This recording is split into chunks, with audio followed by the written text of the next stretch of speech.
Breaking news as we go on the air. Memphis freshman James Wiseman, the projected #1 pick in the 2020 NBA draft, has been declared ineligible, will not suit up in the immediate future for the Tigers. The announcement just coming out from the school. The NCAA had said that Wiseman was ineligible after receiving improper benefits. Penny Hardaway decided to play him while Memphis and the NCAA battled over his eligibility. The school is applying to have Wiseman reinstated. The guy is averaging nearly 20 points and 11 rebounds a game in his freshman year. Made a splash in his debut with 28 points and 11 rebounds just 9 days ago. Last Friday, he was ruled likely ineligible by the NCAA. Still played that night after getting a temporary restraining order. He played in Memphis' loss to Oregon on Tuesday as well, and then today dropped his lawsuit against the NCAA. Carrie? All right, David, thank you for all that and the timeline. Joined now by our college basketball analyst, Jay Bilas. Jay, you've spoken with Wiseman's attorney since the decision was made. How did we arrive at this point today? Well, there have been discussions between Memphis and the NCAA about Wiseman's status, but the NCAA told Wiseman's attorneys, and I assume told Memphis, that it would not reach a resolution of Wiseman's status while a lawsuit was pending. So Wiseman decided to withdraw the lawsuit, and there could be a couple of reasons for that.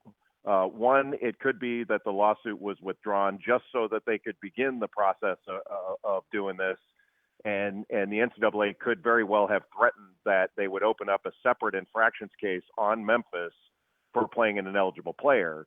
It could also be that the two parties, Memphis and the NCAA, had reached a wink and a nod agreement as to how this would shake out if they were to withdraw the lawsuit, declare him ineligible, and then seek reinstatement. Because that way the NCAA could say, you know, we told you he was ineligible, now you agree, so now we can work on the process. So it's a lot of saber rattling. But the ball is back now in the NCAA's court, where they get to do it essentially their way, whether they have a wink and a nod agreement as to how it's going to work out ultimately or not. All right, let's stay with that, the wink and nod agreement, perhaps, because the next question I was going to ask you was, what does this mean for his future as well as for Memphis's season? Well, it depends on when he can play. He will be able to play again. The $11,500 from a booster would normally be, according to the matrix that the NCAA uses, a third of the season or 9 games. Maybe it'll be short of that. Maybe it'll be the whole 9. I don't know where that's going to shake out.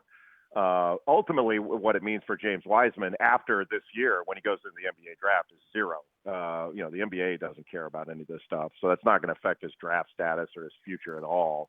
It's just an issue for this season. And it's also, frankly, an issue for Memphis. The biggest issue here has not been, whether Penny Hardaway would be described as a booster under the rules or the amount of money, all that stuff. That's not been the biggest issue. The biggest issue was Memphis deciding to play Wiseman when the NCAA said he was ineligible, because that was setting Memphis up for future penalties beyond this season. And so that was really what was unusual about this, was that Memphis was playing a player that the NCAA told them was ineligible. And that was highly unusual. All right, so Memphis says James Wiseman is ineligible. We've been told by Jay Bilas that they could not reach a resolution while that lawsuit is in effect. That lawsuit has been withdrawn by James Wiseman. Thanks so much for watching ESPN on YouTube. For more sports analysis and highlights, download the ESPN app. And for live streaming and premium content, subscribe to ESPN+.